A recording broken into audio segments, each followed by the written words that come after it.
एक अशी ट्रिक सांगणार आहे तुम्हाला ज्यामुळे पोहे अतिशय मऊ राहतात. दिवसभर म्हणालात तर ना पोहे तसेच्या तसे मऊसूत राहतात अगदी संपेपर्यंत. एक नवी पद्धत जी अजूनपर्यंत 90% लोकांना माहितीच नाही. अतिशय सोपी पद्धत आहे.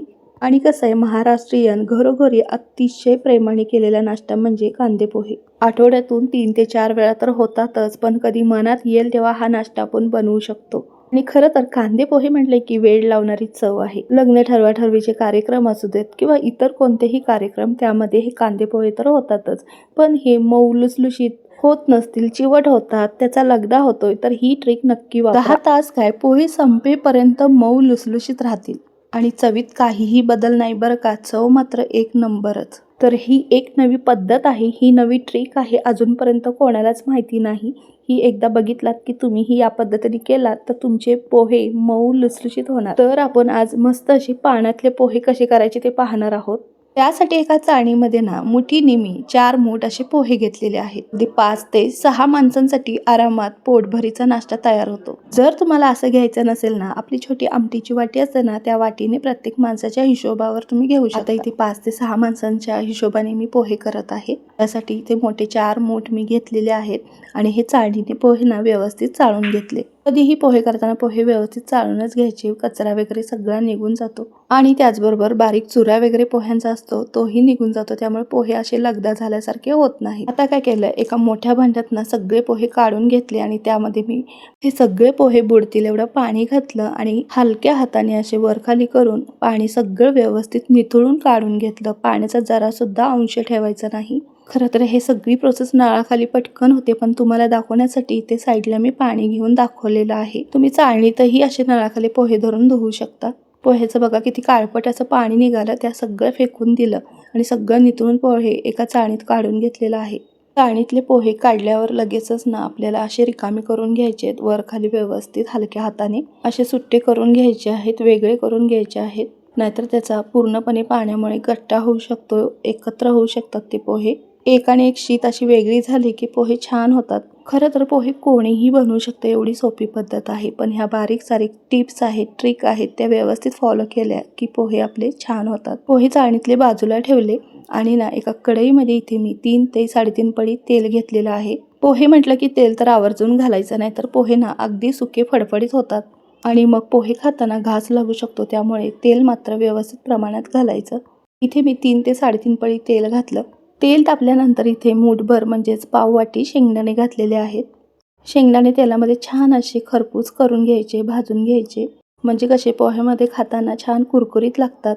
शेंगदाणे भाजून व्यवस्थित झाल्यानंतर लगेचच 1 चमचाभर जिरं टाकलं.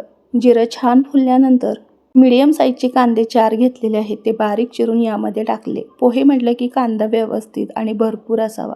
कांदा व्यवस्थित असला पोह्यांमध्ये तर पोहे आपले मऊ तर होतातच, त्याचबरोबर घासही लागत नाही, ओलावा निर्माण होतो कांद्यामुळे आणि चव मात्र अप्रतिम लागते कांद्यामुळे. त्याचबरोबर व्यवस्थित कांदा असला की पोहे मऊ होण्यासही मदत होतात.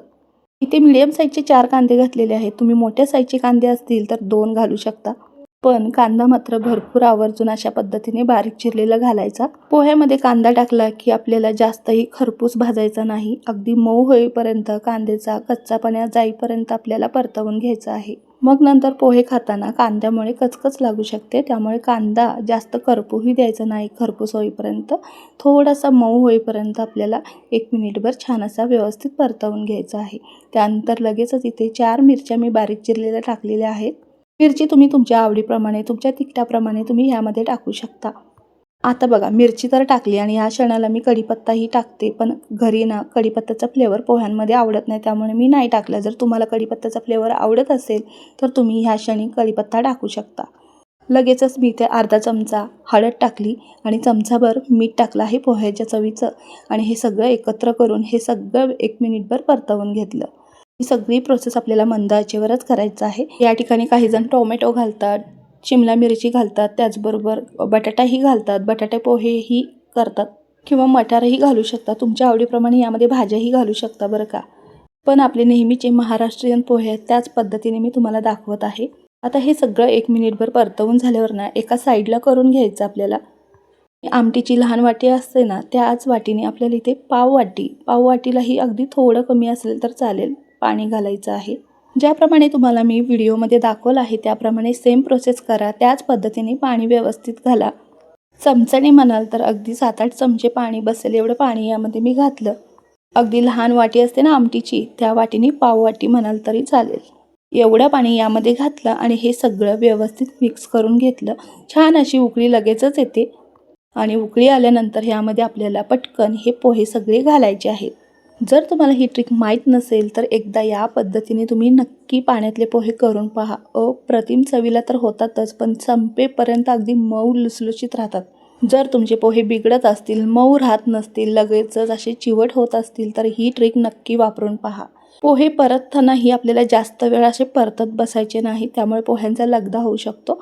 व्यवस्थितच मोठ्या आचेवर आपल्याला मस्त असे पोहे व्यवस्थित हलक्या हाताने परतवून घ्यायचे आणि अशा पद्धतीने केलेल्या पाण्यातल्या पोह्यांमध्ये आतपर्यंत मीठ मसाले सगळे व्यवस्थित मुरले जातात आणि त्याची चव म्हणाल तर अप्रतिम लागते. पोहे तर सगळेच बनवतात, पण या पद्धतीने माझ्या बनवून पहा. तुम्हाला माहिती आहे का, बाहेर टपरीवरती गाड्यावरती पोहे असतात ना, एक नंबर चवीला लागतात. त्यांची पद्धतही सेम अशा पद्धतीने असतात, फक्त मोठ्या मोठ्या क्वांटिटीमध्ये ते पोहे बनवतात. तुम्ही कधी स्टँडवरचे पोहे कधी खाल्लेत का? त्यांचीही सेम प्रोसेस असते बरं का अशी. त्याचबरोबर कोणताही लग्न समारंभ किंवा कोणताही मोठा कार्यक्रम असेल, मोठ्या प्रमाणात जर पोहे बनवत असतील तर आचार्यही हीच ट्रिक वापरतात. तर मंडळी, ही पाण्यातली पोह्यांची ट्रिक तुम्हाला कशी वाटली आणि रेसिपी तुम्ही कुठून पाहताय ते नक्की आवर्जून कमेंट करून सांगा. एका वाफेतच पोहे मस्त असे परतवून घ्यायचं, जास्त वेळ परतवत बसायचं नाही. हे सगळं व्यवस्थित मिक्स झालं की गॅस बंद करायचा आणि मगच शेवटी कोथिंबीर भरपूर अशी पोह्यांवर भुरभुरून घ्यायची. हे सगळं एकत्र करून लगेचच ना पोहे खायला घ्यायचे, जास्त वेळ ठेवायचे नाहीत. लगेचच केल्या अशी पोहे खाल्लेल्या पोह्याची चव ना अप्रतिम लागते. तसं तर गरम गरम सगळेच पदार्थ चांगले लागतात, हळद पण आतपर्यंत छान मुरली जाते आणि पोह्यांना व्यवस्थित लागते. पहा, तुमचे जर पोहे ना चिवट होत आहेत, तुटतायत, पोहे केल्यानंतर चांबट होत आहेत, तर ही ट्रिक नक्की वापरा. आणि याआधी तुम्हाला ही ट्रिक माहीत असेल तर नक्की कमेंट करून सांगा.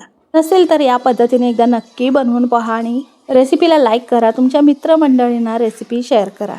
शेवटी अशी पोहे खाताना मस्त अशी वरती हिरवीगार कोथिंबीर आणि आवडत असेल तर ओल्या खोबऱ्याचा किस किंवा अशा पद्धतीने शेव भुरभुरून पोहे खायला घेऊ शकता, जसे तुम्हाला आवडेल तसे.